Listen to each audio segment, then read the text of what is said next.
Hey, this is your name. And they say it ain't easy. Gang Green have their man. Jets got themselves a great Robert Saleh. Talk about all gas, no brake. The great one. We're not talking about effort on the field. We're talking about the process at which we do things. I'm not gonna lie to you. Hurry up. Keep your foot on the pedal. Base. There's no way I'm not gonna have enthusiasm on the sideline. Hey, own this rep. The New York Jets Can beat anybody in the world, and I think we're going to win next Sunday.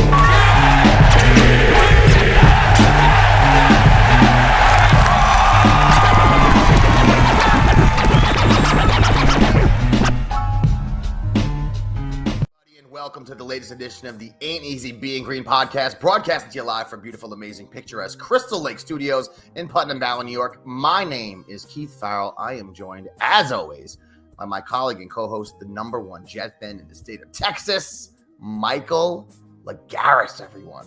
Yo, Jet fan. I know you guys aren't happy. I'm not that happy either. Yeah, we can't. You know what? I try to do the intro at the very beginning with enthusiasm because it's needed. You can't just come in, hey, everybody, it's A.E.B.G. You got to bring some heat, but I'm feeling it inside as well. Let's get to the final two partners here in the quartet. The number one tight end in the history of this universe, the big Wookie, Nicholas Kronk. What's up, my man? What's going on, guys? How's everybody doing tonight? Yeah, Wookie, you quickly ascended from the greatest college tight end to the greatest tight end of all time to the greatest tight end in the universe, and only took 1 month. Yeah, it's been moving pretty quickly. I'm ecstatic. I don't know how to exceed the universe. We'll come up with something, though, for you. And, of course, everybody, we have my cousin, Sammy O'Hare, in the building, the number one high school coach in the nation. Sammy, what's up, man? What's going on, Jeff Ants? Yeah, coming off a tough loss this week. And I think only tough in the sense that, and I'm going to see what the boys think. None of us have talked about this game at all before we started doing the show. Tough in the sense that it did seem like, even though it was 24-9, the defense played pretty well. It seemed like in some parts of the game on defense, we're going to get into the good parts of the game, guys, and the bad parts of the game. Most of the good ones are on the defensive side of the ball. The Ravens only had 68 yards rushing, guys. That's pretty impressive. Lamar Jackson limited to only 17 yards when it comes to the rushing game. They only had three touchdown drives, which killed us, of course, because we couldn't do anything offensively. But they punted the ball 9 times, guys. It was 10-3 in the first half, 14-6 in the second half. We had the garbage time touchdown. Joe Flacco looked as immobile as ever. Joe Flacco was always known as a statuesque quarterback, and we don't mean that he's statuesque in any way, shape, or form aesthetically. We mean his actual mobility is very limited. When he was 25 years old, now that he's 37 years old, me and Sammy were watching the game, and it was rough. I know he got sacked 3 times. He got hit 11 times. He got pressured 19 times. So you got to have some fault there for that offensive line, which also looked horrible. A lot to get into here, Mike. Some of the choices that Salah chose to make here with not being that aggressive. And after that, we're going to just real quick talk about some of his comments to the media this week. But what were your overall takeaways from the game, Mike? 24-9 loss here to start the season. More of the same was essentially the narrative what I felt right after the game. Very disappointed with what I saw from the offensive line. I mean, I thought Max Mitchell was going to end up being the weakest link, and he really wasn't the weakest link. You know, Lincoln Tomlinson gave up 8 pressures.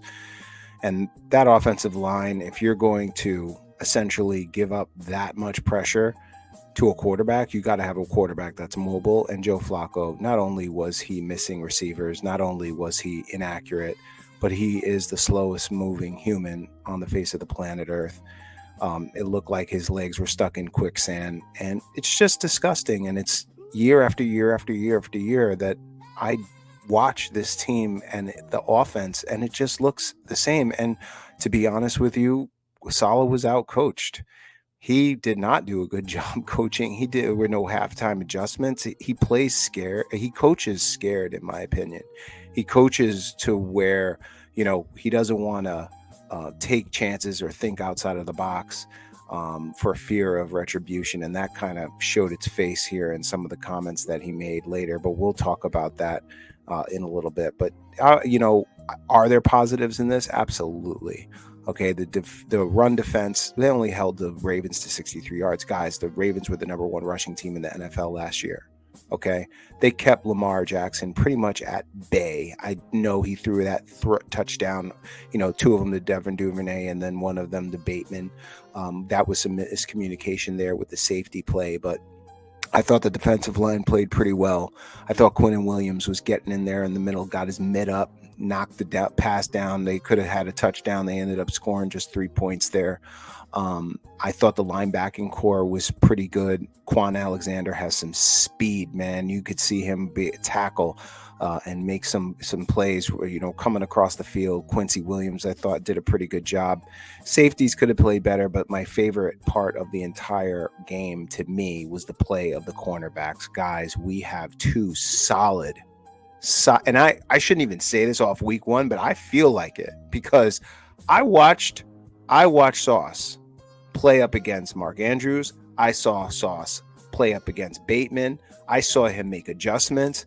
They were not throwing to his side. This kid is a rookie. He's a rookie, okay? And Lamar is avoiding him. What the hell does that tell you? Yeah. Okay? And then when we saw DJ Reed, he caught that interception. People were clowning him like, yo, the Jets just got destroyed. Why are you celebrating out there like crazy, man? Well, little did people know that coming out of the tunnel for this game, DJ Reed learned that his dad died on his way out into the game, son. Was crying during the 9/11 services. Went out there mad emotional, son. Gripped in, pointed to the sky to his pops. Hell yeah. I'm proud of that boy. And he played his butt off, man. So our corners, hey, I think DJ Reed potentially he's one of the best free agent pickups that JD's made. So I'm really proud of that. So those are some real high level takes from me. Yeah, and Sam, I'm going to get to you in 1 sec. I just wanted to say, man, especially with DJ Reed, is another example where people can kind of get ahead of themselves wanting to criticize someone, and then you end up feeling like an idiot. So maybe take a step or take a beat or take some caution before sometimes you judge people because you don't know what's going on in their life. And also, when it comes to those corners, Mike, NFL Next Gen stats, DJ Reed gave up 0 yards this weekend. Targeted 5 times in 29 plays. He gave up 0 yards. And your boy Sauce, Mike, where you were just shouting out, broke up a touchdown on Mark Andrews, one of the best tight ends, or not, if not the best tight end in the NFL, 6'5" monster, targeted only 4 times in the entire game. Like Mike said, only 19 yards on Sauce.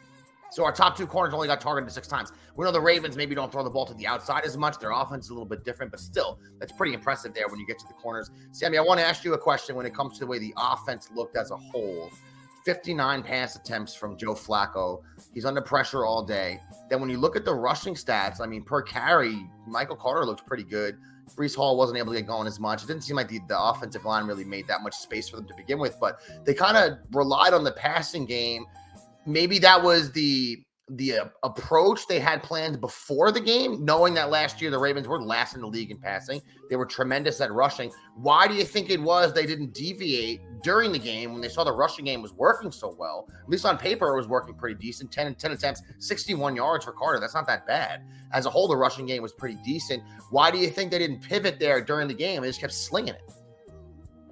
You know, it really didn't make much sense to me. We talked about it while the game was going on. I thought the line, run blocking wise, actually did create a decent amount of space, especially when Michael Carter was in the game. He just looked like the better running back on Sunday, to be honest. And I think that second year now being in the offense, he just looks more comfortable and more sure about what holes he wants to hit and where he wants to go with the football. In terms of the adjustment, I'm not sure. You have Joe Flacco, who I like the word you use, statuesque, because he looked like a statue. Like he didn't move. He just got the ball and kind of stood there. And when you have a team like the Ravens that you need to kind of wear down and just sort of stay in that game because you have, Zach Wilson's not in. You're a little bit banged up. You have to rely on your run game to generate yards, keep your offense on the field, try to keep Lamar Jackson off the field. So I'm not entirely sure what they were thinking. I wasn't happy with the play calling in general. We didn't take enough shots downfield. We didn't open up the offense. The Ravens basically were able to put 7-8 guys in the box, and we had to throw. They took away the one thing we were good at, and we know as coaches, if you're a one-dimensional football team, you're going to lose every single football game. Yeah. And that's basically what we became on Sunday. And just quickly, defensively, I want to give a shout-out to – I was kind of disappointed in Lawson, but – Johnson and Clemens looked awesome. and so did Quincy Williams. They were kind of all over the field. And we talked about the defensive ends needing a big day, and I thought they had a huge day. Yeah.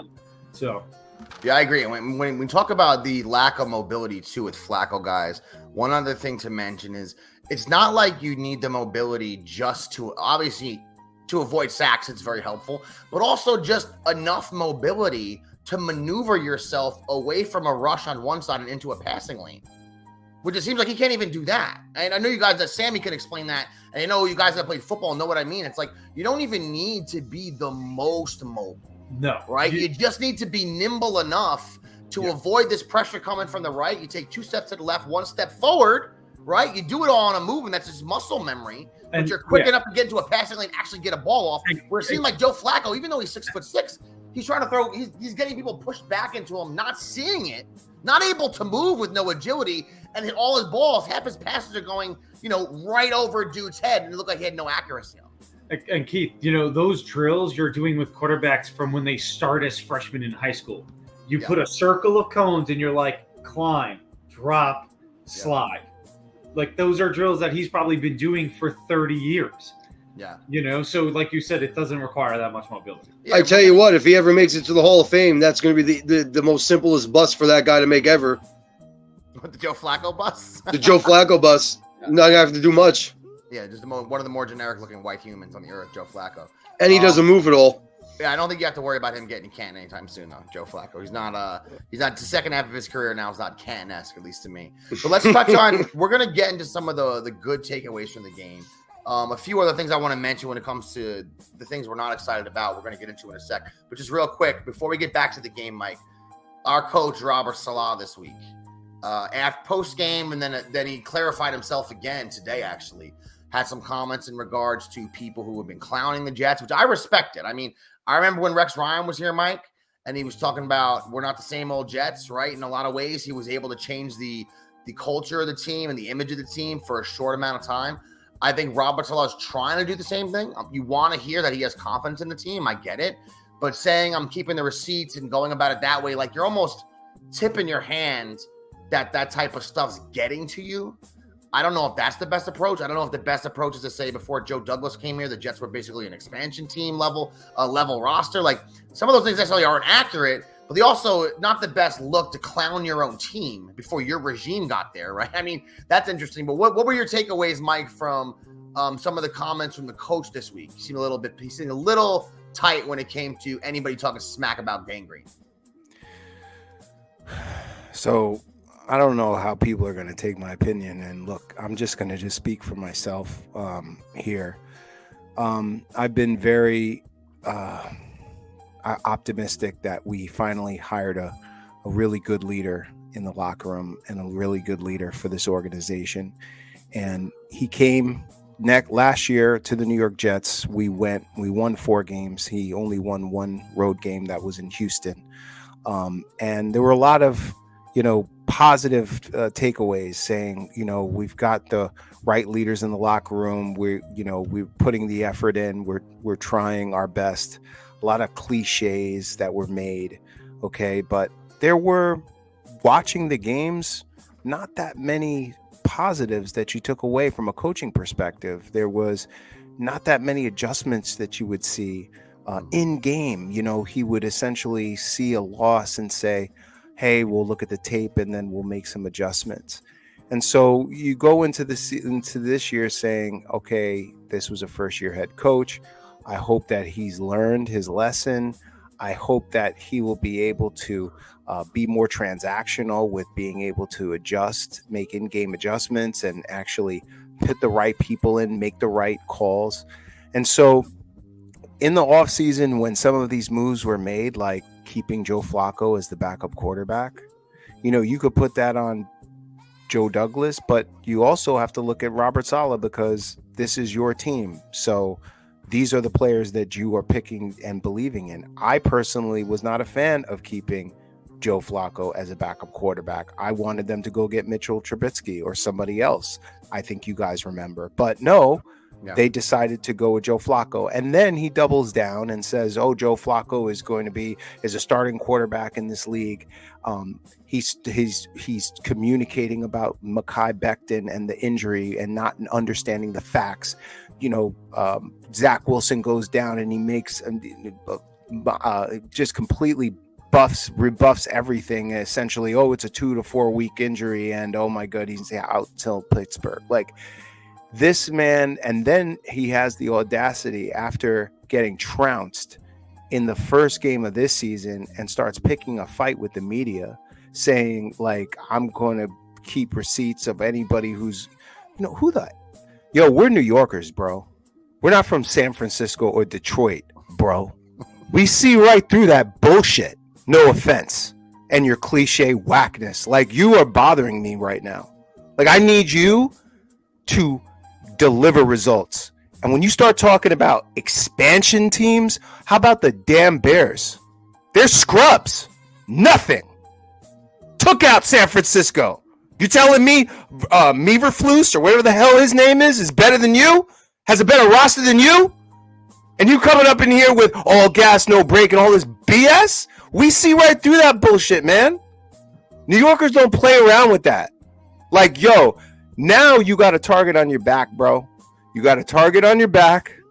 You just made war with the fan base, and now you're gonna have to have some results because you're gonna go up against the Browns. They don't have Deshaun Watson. Okay, you gotta win, and you have to make the calls. You have to make the out of the box changes. Okay, like having your offensive scheme with all those tight ends going in there in the beginning. I think it was 13 men in the box and it wasn't working. And then you went over to receivers and then it didn't work. When the running game, we all saw the running game working. Why did you move away from that? Like these are the things as Jeff fans, we're watching the game like, yo, what are you doing? And he's like, oh, I got to go look at the tape. Motherfucker, we don't pay you to go look at the tape. Make the damn calls in the middle of the game. Sorry for my language. This guy, I'm not saying I'm throwing him away. I'm not saying that. But this really bothers me. Okay?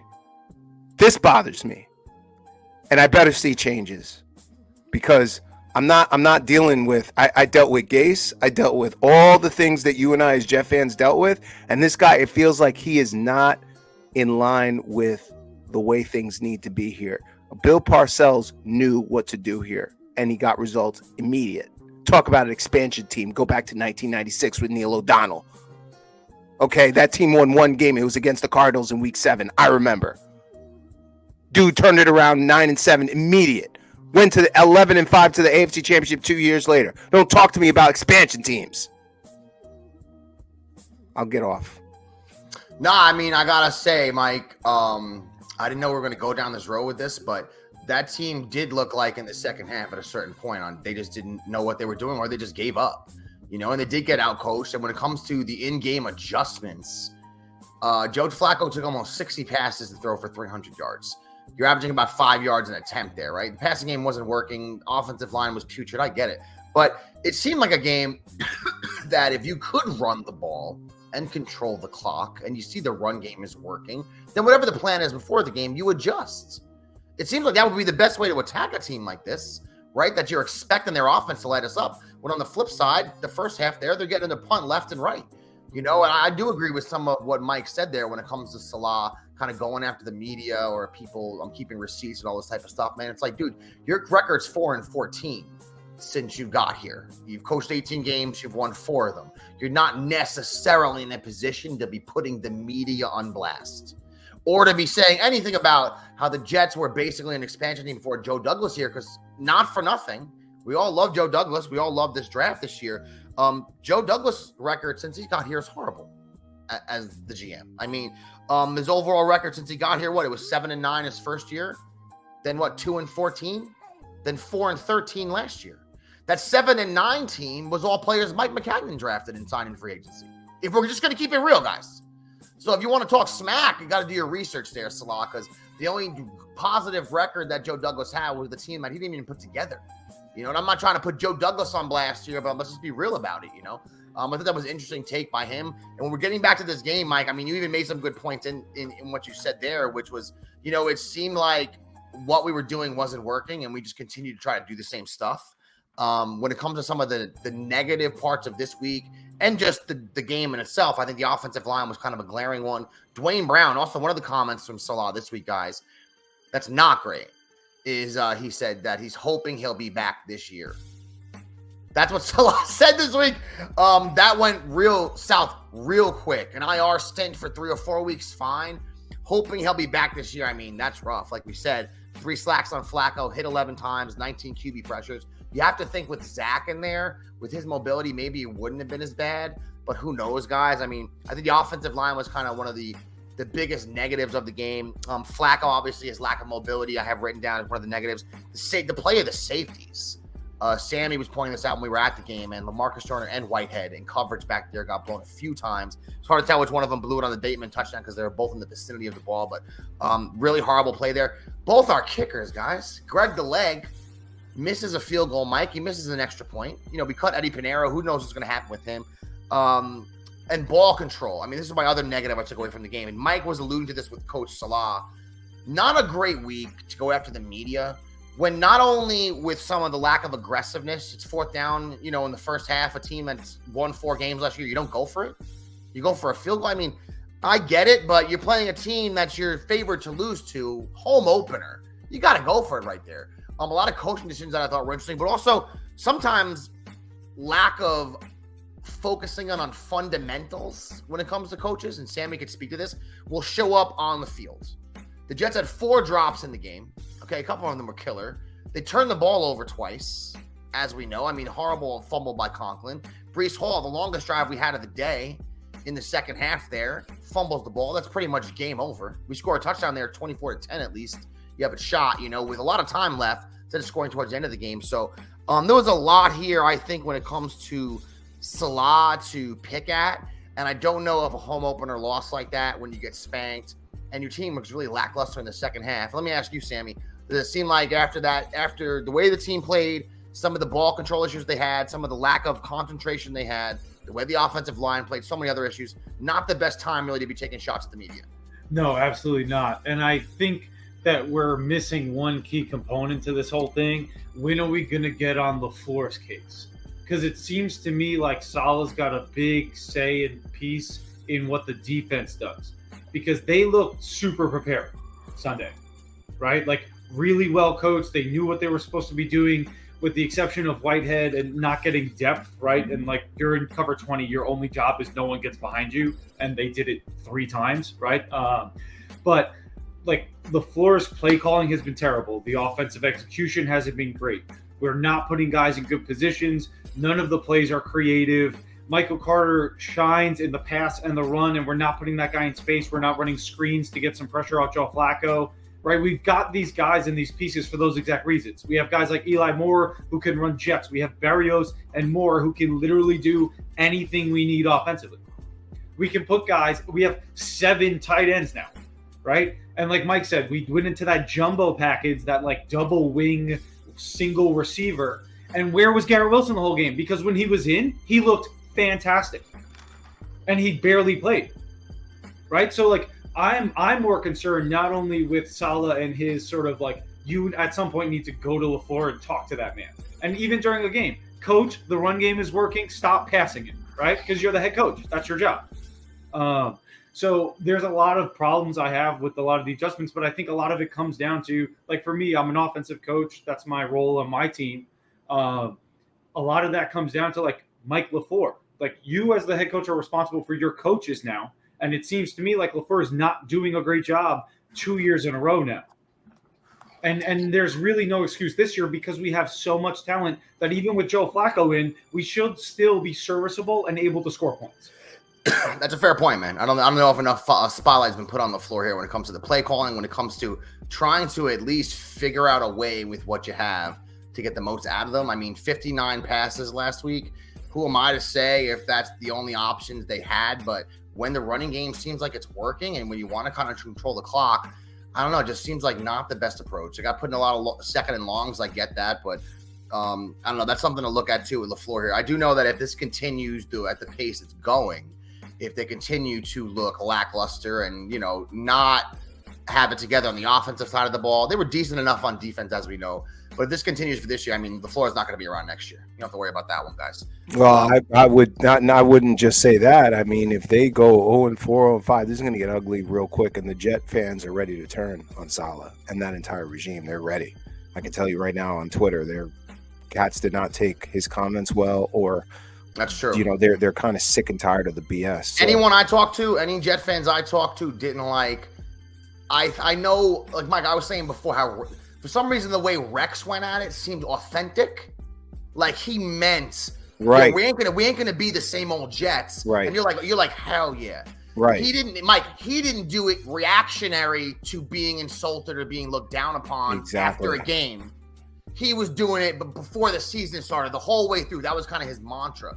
It seems like with Saleh, I don't know any Jet fans that really took his comments and thought they were good look or positive. It just seemed like someone who was a little pissed. And he said after the fact, I was emotional, this and that. I totally understand that. No, and the one thing, can I just say one thing though, Keith? Yeah. The one thing that I can say that's positive is I feel like authentically the players think that Saleh has their back. Yes. He went to bat for them. I do believe that locker room believes in him. Yeah. So this is more media fans like, yo, you just put your cards on the table. Yeah, yeah. So now get your all gas, no break bullshit ready to go. You know what I'm saying? Like, you got to deliver now. But also, you know what? If you're the all gas, no break coach and it's the home opener and you're a big time underdog and your defense in the first half, can we just say the defense was playing amazing? It was. I know they gave up a touchdown at the end of the half, guys. The way the Ravens started the game off, I got it written down right here, was punt, field goal, punt. Then they scored a touchdown. Their 7th and 8th possession also punts. They punted 6 of the first 8 times they had the ball. The Ravens. And if you think about it, and we kept getting the ball and doing nothing and just putting these dudes back out on the field. And you're saying to yourself, me and Sammy are sitting there, I'm like, damn, the defense is playing. The defense is getting them off the field, right? And we're running the ball well. I mean, this seems like a pretty good combination. When your defense is playing good and you can run the ball, right? And I'm not saying they were, lights out, but 10 for 61 for Carter. I think Hall had almost 40. He only had 6 carries. So you're talking about 80-something yards off 16, 17 carries. Right. That's pretty good. That's actually not that bad. I mean, I don't know, guys. But some of the good things to take away. Let's talk about some of the good things from the game because we've mentioned some of them already. Let's just get into the top one from each play of the rookies. So Mike said it before. Max Mitchell was not the worst offensive lineman on the field. That was Tomlinson by far, I think, in the game, Mike. You mentioned it. And also, Font did not play well at left tackle. Max Mitchell didn't play that great either. On some of those run plays, especially, he didn't look good. When I went back and watched the game on DVR this week. But on pass protection, he looked pretty decent considering the competition he was going up against. But you get to the other rookies, Clemens played well. He had 2 tackles. You saw him out there making plays. Okay, you saw Garrett Wilson. We haven't gotten to this yet. Garrett Wilson, you can just see, is going to be a baller. Yeah, he is. We said it in the preseason when I saw Mike White make some bad passes to him. The preseason game Sammy and I went to, and he readjusted, made the catch, still got a few yards. That's the sign of a tremendous receiver. And then you saw this weekend that play when he went left, right, juke guy, almost got a first down. The whole stadium's going crazy, right? And real quick, people don't know his number just yet. After that play, everybody knows. Yeah, everybody knows. Everybody knows Garrett Wilson now, right? He looked great, guys. I think the rookie, and then of course Sauce, like we said, big pass breakup. Okay, for Sauce, I thought he played really well. I thought the rookies, in totality, and then even Johnson had a half sack. And it was a play when I was saying to Sammy, I was like, I don't know how often they're gonna be playing this kid because it didn't seem like in the preseason he was getting out there with the ones very much. Look, he goes ahead and gets a sack in his first game. So I mean, the rookies played well, guys. That's one positive. Like we said, the corners. Told you about those next gen stats. The safety didn't play that great. The corners, though, we might have a 1-2 here. Mike talked about DJ Reed. His pops passed away before the game. This dude went out during national anthem, right? Got emotional about it, sucked it up, and then gave up 0 yards in the game. Not an interception. So say whatever you want about him being excited towards the end of the game, but he didn't just play well in garbage time. He played well all 4 quarters the entire day. DJ Reed. Sauce is a rookie. It was his first game in the NFL. 19 yards he gave up. You would have thought they would target him all day long. That didn't work out that well for them when it comes to that. And I thought also on the D-line, I'm not that they got that many sacks, but they did generate pressures. It seemed like the running lanes weren't there for the Ravens, who have a pretty decent, outside of even Lamar, usually have a pretty decent running attack. They have a pretty decent offensive line. That's another sign. I mean, the defense as a whole, I guess most of the positives when you look at it, guys, really are the defense. And going into Cleveland next week, and we're going to get into that in a moment, there is some positives from this game to carry over into next game to think we could take a W. And one of the reasons is when you look at how the Browns played last week.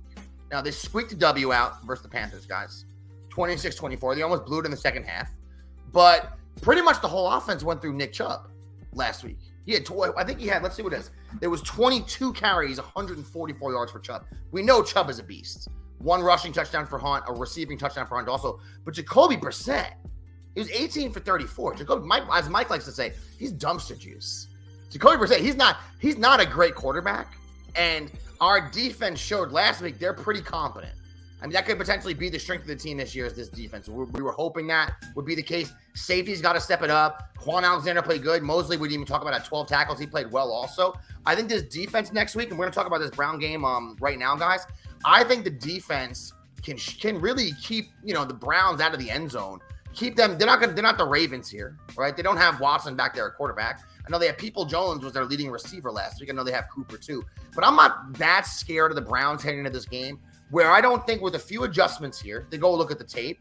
Maybe they run the ball a little bit more last week. If it's Carter, if it's Breece Hall, Jet fans don't care. Whatever's working, they got to go with that. You have to adjust during the game. If they go out this weekend and they can't run the ball, but Barrios or one of our tight ends or somebody's wide open over the middle all day because they're shutting down our wide receiver wide, throw it over the middle all day. Whatever it is you have to do to get these first downs and move the chains, you have to do. Because it seems like Salah has been very rigid, and Mike alluded to this, with the game plans. And as the game's gone on, you don't see the Jets do too much different from the first half to the second half. Not a lot changes from the first half to the second half. The approach is the same, even if it's not working. And then the things that do seem like they're working, we don't tend to shift to them. Like, if you can run the ball and you see that on a team you didn't anticipate you'd be able to run it on, number 1 rushing defense in the league last year, the Ravens. But for some reason, Michael Carter was tearing them up. Some reason in the passing game, Michael Carter, I think, had 5 or 6 catches. I mean, the dude should have just been the featured player of the game. I don't care if they drafted Breece Hall. I don't care about no one else. That should have been the way they went in this game. But when you go ahead, Mike. Let me ask. You're talking about the running game. Browns, tremendous running game. Nick, let me ask you this, Nick. Nick Chubb, 141 yards rushing last week. He was the best running back last week in Week 1, or what? I don't know if he's the best running back in week 1. Why not? But he's up there. I mean, because there was who was better than Nick Chubb at running back? Did Saquon have 146 yards? There it is. It's only 5 yards more. But no, I'm not trying to discredit what Chubb did. I mean, that backfield, when they're humming, that's as a dynamic backfield as you're going to find in the NFL. You got Chubb that just seems to rush for 100 yards regardless. Like, you could pretty much bank on him getting 100. Touchdowns, I don't know, but that's why you have Hunt. He had, like, as Keith had mentioned, receiving touchdown, rushing touchdown. But I still think that the defense for the Jets played so well last week when I was watching, especially the first half of the game. I mean, I can't see why that they can't keep you guys in that game at the whole time and actually make plays against that Cleveland offense. Yeah, you know what else, guys? I mean, last week the Panthers, they shot themselves in the foot. They had 100 yards and penalties in that game. Yeah. To give the game to the Browns. I'm not saying the Browns weren't the better team, but 100 yards, 8 penalties, that's going to kill you. Browns had 1 interception in the game. They had 4 sacks.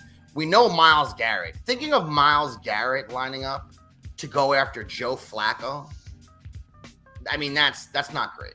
That's not a great situation. Not optimal. You know what I'm saying? That's not something I'm excited to. That's like the worst case scenario. And when you think Font today was, he did not practice. Jonathan Franklin-Myers didn't practice. Whitehead didn't practice either. I know Barrios was limited today. So that's pretty much the only injuries we have to worry about. But I mean, it's not like Cleveland's defense just has beasts all over the place. Myles Garrett's pretty much the best player on defense. Denzel Ward there in the secondary is absolutely tremendous as well. They have a shutdown corner, but we don't have a true number 1 receiver right now anyway. that he's out there going to shut down, right? We kind of don't even know really who our number one receivers yet because, like usual, Corey Davis with a gigantic drop last week on third down. I mean, we can expect those. Corey Davis is not the guy. I think it's going to be Garrett Wilson or be Elijah Moore. I mean, Mike, we haven't talked about predictions for this game, but I do think it's going to be an ugly game. I don't think it's going to be a high-scoring game. The Browns are trying to go 2-0 for the first time since 1993. Guys, that is a wild stat to think about. 1993 was the last time the Cleveland Browns were 2-0. I think Bill Belichick was their coach. Could be wrong on that, but I'm almost positive that he was the coach back then. The game last week, the Browns basically just ran the ball all day long. They had the ball 38 minutes of the game, which is absolutely insane, guys. They ran 74 plays. I mean, that's absurd amount of plays. So that you know what they're going to try to do to you. They're going to do what they've been doing when Baker was there the last 2 years. And until Deshaun Watson's there slinging it, they're going to keep doing it, which is they have Nick Chubb. Barkley had a tremendous week last week, but Nick Chubb's been doing it for a couple years in a row on a weekly basis. You hand him the ball, you give him the rock 20 times, he's going to get you 120 yards, Nick Chubb.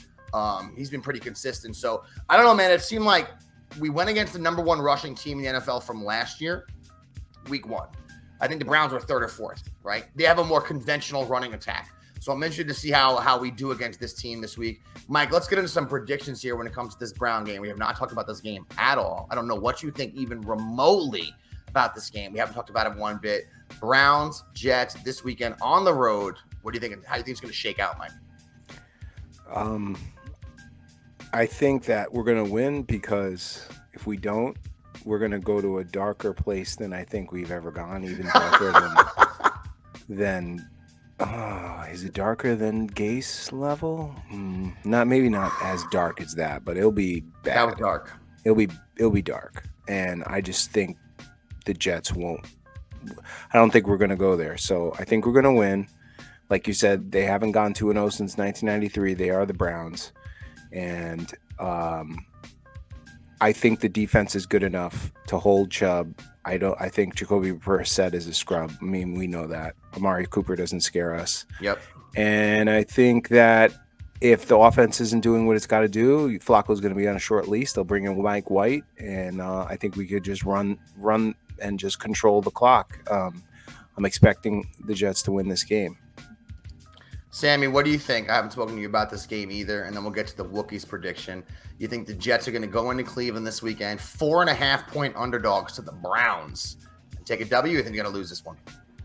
You know, I'm with Mike. Like, we kind of have to take this W. But if Joe Flacco's in, I don't really see us doing that. I don't think he gives us the best chance to win.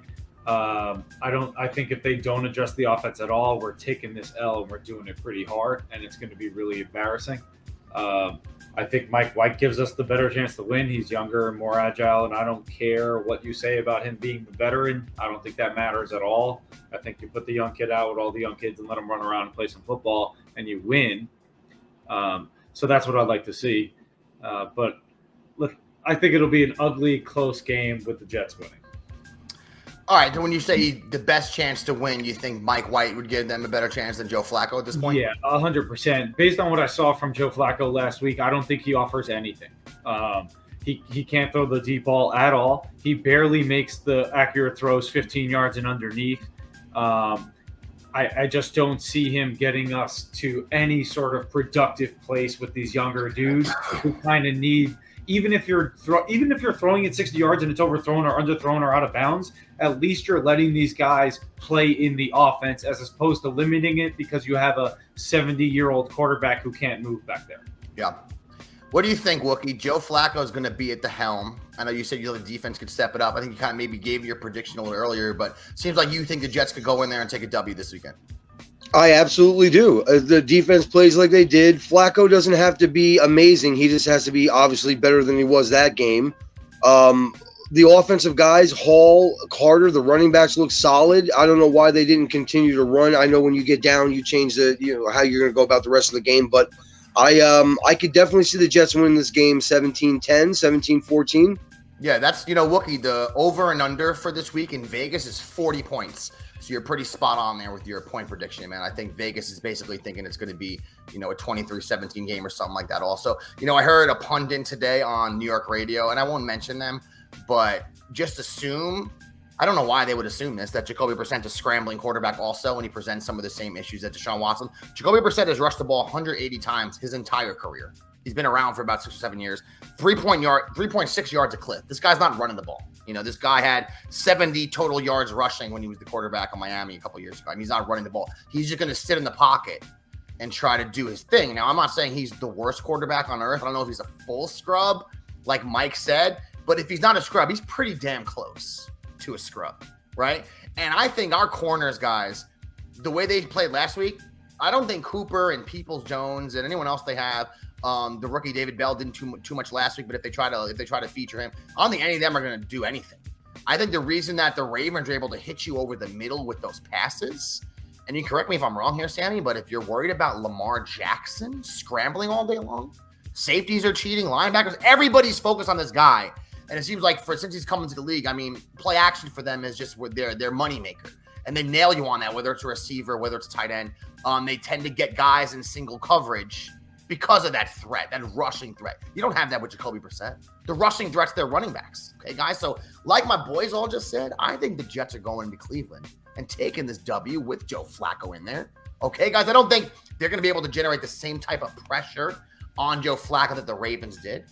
Okay, and I think our defense is going to be able to hold them in check. I don't see them putting points up like the Ravens did either. They don't have that type of offense. They're not a team, since they run the ball so much, that's going to score in quick chunks anyway. Cleveland Browns, right? So I think it's going to be a dogfight, but I do think we're going to walk out of there with the W. Last week, I thought the Jets would lose a close one, 2014, 2017. Ended up being 24-9.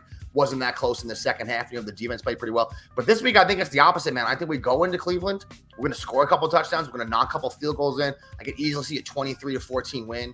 1-1 going into week 3, guys. Are we all feeling that? Are we in agreement here? We're in agreement here, boys. I think so. I know absolutely. We're not feeling great. They better. No one's feeling great coming off week 1, but man, the Browns without Deshaun Watson in there and Jacoby Brissett, I feel okay about that. Now, they're probably looking at the Jets if you're a Browns fan, and you're like, man, we're about to whoop the Jets, right? That's what they're thinking on their end, right? But I think the Jets are going to show up and surprise a lot of people. 4.5-point underdogs in Vegas, man. That's a little bit surprising to me, but real quick question for all of you. Sammy, biggest takeaway from week 1 overall? Biggest takeaway is Garrett Wilson and Eli Moore need to be the starting 1 and 2 receivers, period, end of story.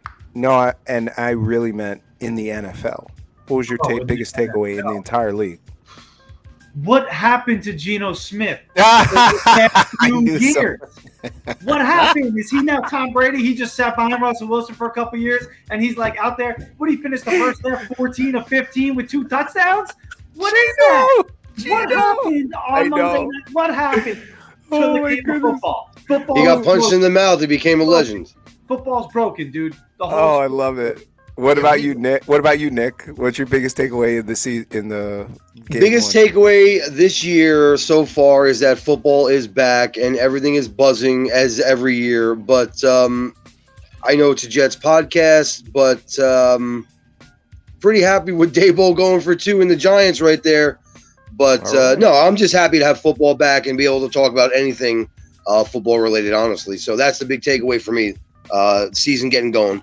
Excellent. What about you, Keith? You know what, Mike? There's a lot of stuff to take away from week 1. You go back to the Bills going ahead and whooping up on the Rams, making a statement there. The Patriots looking like trash week 1. That was tremendous. LaShawn McCoy, if you guys want to read something or hear something funny, go hear what he had to say about Bill Belichick this week, guys. Whoa! Now, he just repeated what we said here on A.E.B.G. a million times, how he's a garbage, below average coach without Tom Brady, which is a fact. That was tremendous, Mike. A lot to take away. My biggest takeaway, though, just from a very petty, personal sense, was the fact that the worst trade in the history of Seattle Seahawks football is the gift that just keeps on giving. And like we said, I would never wish injuries on Jamal. Okay, I know you went out here, you were emotionally hurt when you were losing on the Jets, and your team got a win week 1, surprisingly. So kudos to you. Kudos to your team. But Jamal Adams injured again. Injured again in Seattle. You just got paid. I mean, did we not see this one coming, world? That is just the never-ending gift that keeps on giving. Like I said, that trade is just tremendous, guys. Continues to work out for us in a million ways. Had no contributions to the game. When asked about the injury after the game, Pete Carroll's like, yeah, he's hurt. I don't even want to talk about it. He's had it with the dude. Who knows if he's even going to be on that team next year? Could easily be cut, Jamal Adams. So I don't want to see the end of your career, but the dominoes have begun to fall on the 30 for 30, which will be on Jamal Adams and how he worked his way out of New York and then became a scrub. And that's it. That's tremendous. That is tremendous. That rivals a couple of, I didn't even think you were going to go there when you said that. There's stories like Trey Lance, who's a scrub.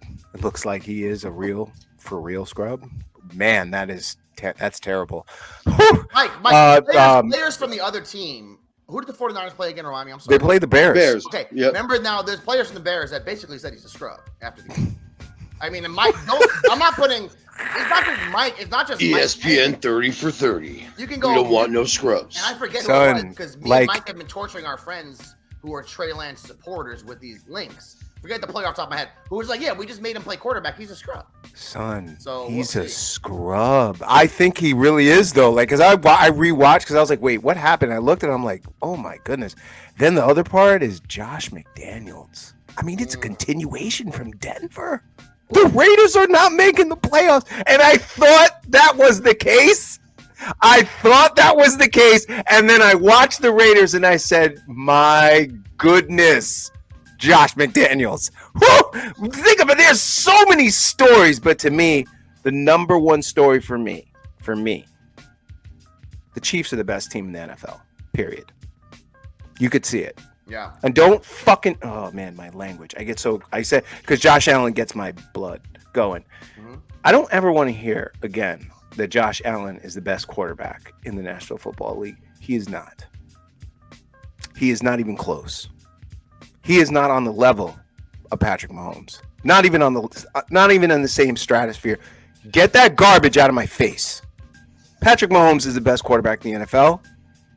And the Chiefs, honestly, with Tyreek Hill gone, I mean, they could be like a mutant octopus, just throwing T's everywhere, all over the place. I mean, they have weapons. Did you see how dynamic that offense was? I mean, it was really crazy, scary. Mike, you're right. Yes, you know like, that's Mike? my biggest takeaway. When you build your squad in Madden, like it's dope to have the receiver, your wide receiver 1 who's like a 98. That's great. But then if your wide receiver 2 and 3 are both like a 70, you're like, I don't really have a lot of options. The Chiefs basically have like 3 dudes that are like an 85 or an 80. You know, they have like all these guys now that are decent, where it doesn't seem like Mahomes has to focus on any one player. And there's a lot of talk, is Mahomes going to be as good without Tyreek Hill? And Mike and I know people have talked about his stats without Tyreek Hill are the same with or without. Obviously Tyreek Hill is a tremendous weapon. You'd rather have him than not have him. But it doesn't seem like it really affects Mahomes. If you look at the skill position players on the Bills and you look at the ones on the Chiefs, they're not comparable. The Bills blow them out of the water. Guys, can I say something about Josh Allen real quick? Josh Allen is just Mitch Trubisky on a better football team. And hold on, Jet Nation. I got stats to back this shit up. Now, career-wise, hold on. Wait a minute. Career-wise, passing yards, Josh Allen's got 400 more yards. Completion percentage, Mitchell Trubisky 63.9, Josh Allen 62.6.